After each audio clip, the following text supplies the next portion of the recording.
2 years ago, I was working for a company as a person who measures houses. Most people haven't heard of that sort of thing. It's where you essentially have an iPad with you, and you go to people's homes to drop floor plans and measure the rooms for carpet and hardwood flooring projects. Anyone can request one, really.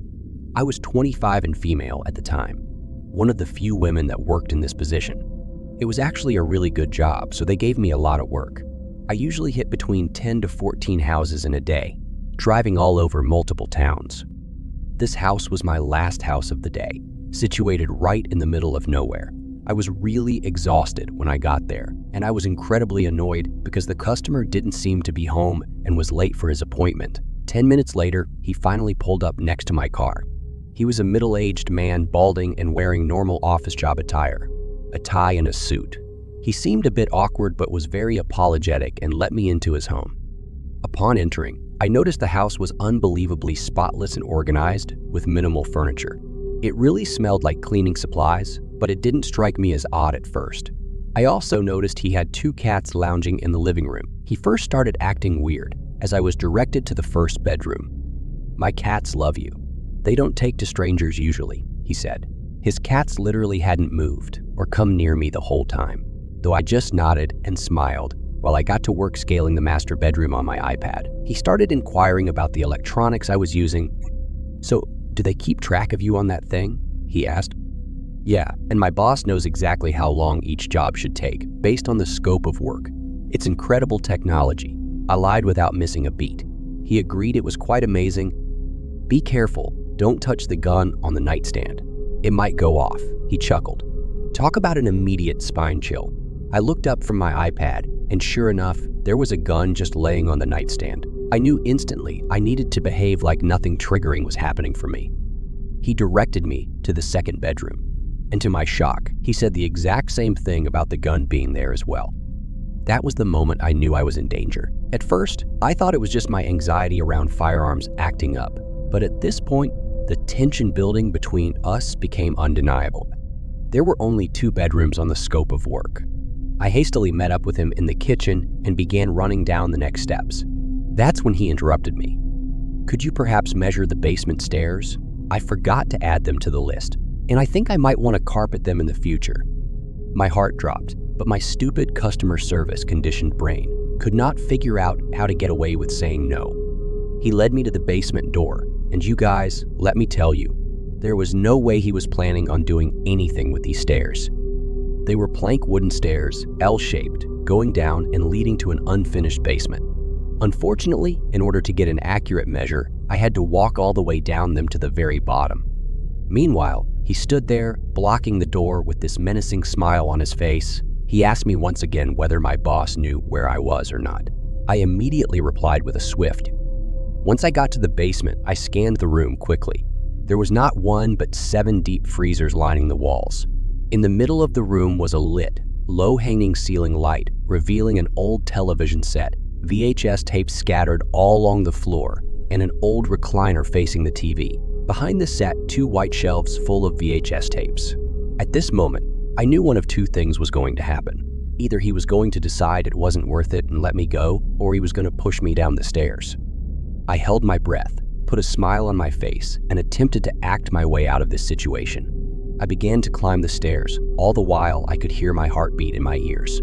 He was still blocking the door, but his smile had disappeared this time. As I got to the 5th stair from the top, I felt him hesitate, which made me hesitate as well.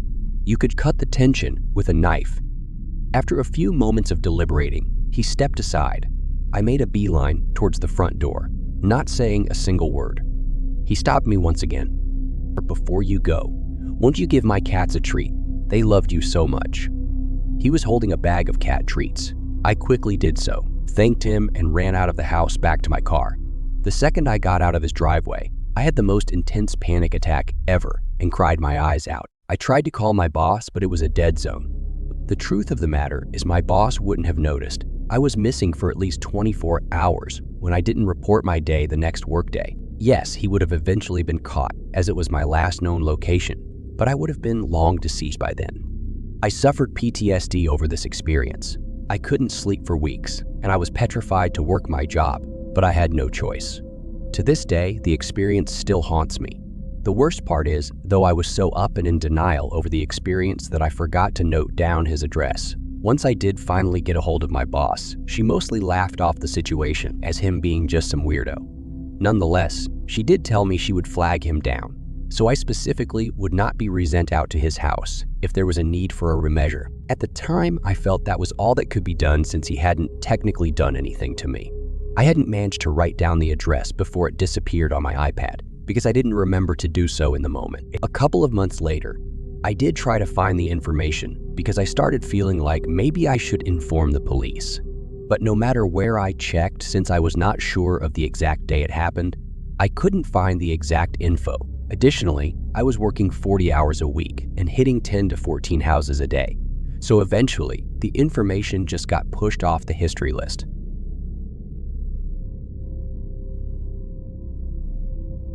I don't really live out in the country per se, but I do live in a rural town. Well, I don't really live in town, but rather on the side of a hill just outside of town. There's a gym in town, and the hill is right behind it. There are a few houses upon that hill too, though not too close together. My house is on the very top. I also live by myself. I rented the house from the owner for about 10 years now and have even stayed living there after this incident happened. The reason I mentioned the gym is that I had a membership there. The gym was also open 24 hours, which I admit was a little bit weird for a small town. The best part about that, though, was that I could work out at any time of night and no one else would be at the gym. I much preferred working out alone, and I've always been a night person. It was perfect for me. For the most part, I never really had any problems with it. Not only did this happen in the middle of the night, but it also happened around the Christmas holiday. It was very cold outside, and the people who live in this area are mostly used to warmer weather throughout the year. So they tended to stay indoors even more during this time than they did during the rest of the year. Normally, I would have headed to the gym around 11:30 or so I would get there just a little after midnight. I'd never learned to drive and still haven't to this day, so I always walked to the gym. On this night though, I ended up leaving a little bit late. I'm not sure why, probably something on the internet that caught my interest and kept me from leaving on time. Not an unusual thing to happen. There weren't any lights along the road up the hill. At the most, one of the few houses there might have their porch light on. Otherwise, the walk was a very dark one. I had made it so many times though that it was completely second nature to me. It was different this time though because of how hard it was snowing outside. That somehow made it seem even darker, if you understand what I mean. It's so much harder to see where you're going in the snow, and you have to pay attention to where you're walking much more carefully. You don't want to take a slip, especially if you're walking down a big hill.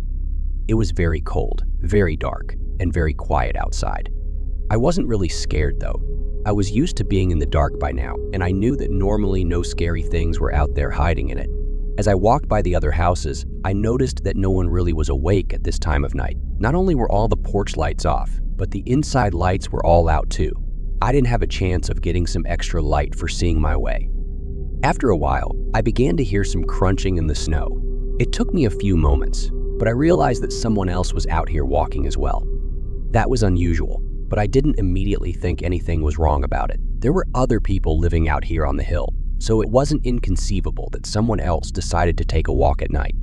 However, this was the first time I had ever encountered someone. Naturally, I turned to look around. It was no different than hearing any noise you would normally hear and turning to look at it, but I didn't see anyone there. I kept walking, and the whole time, I could hear someone else walking behind me. Every time I turned to see if someone was out there though, I couldn't find them. It was too dark outside, and the snow was falling too heavily to see much of anything. I didn't really think much about it though. I just kept on my way. When going downhill, the first building you come to is the gym. So when I got to the parking lot, I sprinted over to the door, scanned my card to get in, then closed the door behind me. As I was closing the door, I noticed someone walking up to the gym as well. He didn't come all the way up to the door though. He stood at the very end, just out of my line of sight. It didn't really start getting weird until right around then. The guy out there was obviously not a gym member. He didn't have a card to get in, and he didn't try to get me to let him in either.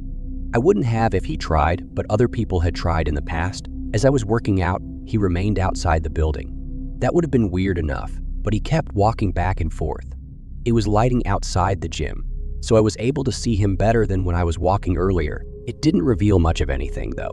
All he was doing was walking back and forth from one end of the gym to the other, his hands in his pockets and his hat pulled down to cover his face. I work out usually for about an hour and a half. First, I do 45 minutes of cardio with 10 minutes of cool down, followed by some weightlifting. The reason I mention this is because the man stayed out there the entire time despite the cold and snow. He did not leave. The entire time, he kept creeping around the building. Hell, I even tried drawing my workout out just to give this guy time to leave, but it didn't seem to matter. He kept himself right outside the place, walking right where I could see him. After the workout ended, I really didn't know what to do. I took a shower, even though I would usually wait until I got home to do that, but this guy was still out there. I was worried. Even if someone else had come into the gym at this time, it wouldn't have helped. I would have still had to walk home, and if this person meant me ill, they would still be out there. I went into one of the tanning rooms, which had heavy wooden doors, and locked it from the inside. I wasn't sure what I was supposed to do. Eventually, I fell asleep in the chair. I woke up to someone pounding on the door. At first, I was terrified. That didn't ease up when I heard them telling me they were the police.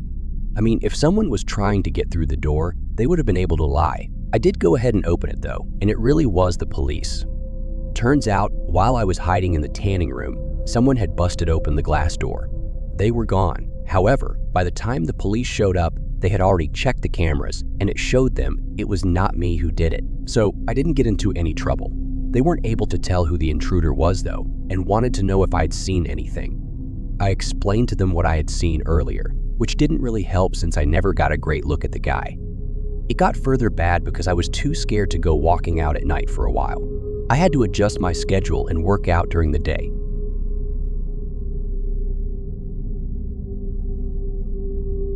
After my parents got divorced, I really disliked being with my dad. My mom and dad still lived in the same neighborhood, although not really close together. I spent most of my time with my mom, although I did have a room at both of their houses. My dad had gotten really depressed after the divorce. He spent a lot of the time that I was with him drinking and not really paying much attention to me. I only spent the occasional weekend over at his place, and only when he really insisted on it. Since I was spending Christmas with my mom, he insisted I spend the weekend before Christmas over at his place. My parents arranged all of that. I was around 10 years old at the time, and I think that's important to know if you're to understand some of the decisions I make in this story. It was a pretty lousy day ever since I walked home from school to my dad's place. It had been snowing pretty heavily all day long, so walking to the house caused my feet to get pretty soaked because of the snow. Once I arrived at my dad's place, he'd already begun drinking, so the night was not going so great. The only thing I did like was the fact it was snowing outside. I sat at the window drinking hot chocolate and watching the snowfall. My dad drank so much that he eventually fell asleep in his easy chair. It wasn't unusual, but it made the night as bad as any other. I was only 10 and I really didn't know what to be doing in the house, basically by myself. It wasn't the first time that I completely had to take care of myself, but I didn't really like it. It seemed like I was wasting my time, and by night being here at this house, that's when I got the brilliant idea that I should just walk over to my mom's place. I had made the walk before. It was a bit long and I wasn't supposed to be out so late at night. Maybe my mom might be asleep or out of the house at the moment, but I could not stand spending any more time here with my dad. I bundled up as best as I could with what I had on hand and then set out into the snow. It had been really snowing hard and building up on the ground, making it a much harder walk than it had been walking home from school, but I was determined to make it back to my mom's house. I was moving really slowly through the snow. As I walked by each streetlight, I saw just how hard and heavy it was really falling. A few times, I felt I should turn back around and go back to my dad's house, but I figured it would be fine. When I eventually made it home, I had gotten maybe about halfway when something happened. A door opened suddenly, and an older man came out onto his porch. He started talking to me, asking me if I wanted to come into his house and get warm. He said it was way too cold and wet out there, and that if I came into his house, he could call my father for me to come and pick me up. I waved him off, telling him I was fine and just trying to get home. I could make it there all on my own. That was when he started offering me things like hot chocolate and fudge if I came into the house. He was making me feel uneasy. I was not supposed to talk to adults I didn't know. I wished I could have walked faster, but I would have had to walk in the street for that, and I wasn't allowed to do that either. I wanted to get away from this man, As I tried to go on, I kept note of him from the corner of my eye. The man began coming down his front walk quickly, coming right for me. I didn't think much about it, but I got scared out of my wits when he suddenly grabbed me by the arm. He started trying to pull me toward the front walk, and I knew he was trying to get me into his home. I was terrified, and I struggled my best to get away from him. I began screaming out and yelling at him to let me go, but the guy was dragging me, and he was a lot bigger than me. He was winning easily. There was no doubt he was going to get me inside his house. I got extremely lucky. However, as a snowplow just happened to be coming down the street at the same time. It caught the attention of the man dragging me. I was able to use the icy slickness of the sidewalk to knock him off balance and throw him onto his back. I then jumped over the snowbank separating the sidewalk from the road and in front of that snowplow. The man who grabbed me got up and started running back towards the house. The snowplow stopped and a big man got out of the cab.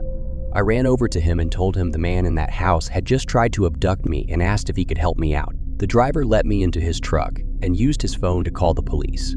He waited in front of the house until they arrived, which took a while. When they arrived, they went and confronted the man in the house. He was arrested for attempting to abduct me. The police then took me to my mom's house. I did get in some trouble for attempting to walk in the first place. Mostly though, my parents were both happy nothing bad happened to me. That was the closest call I ever had.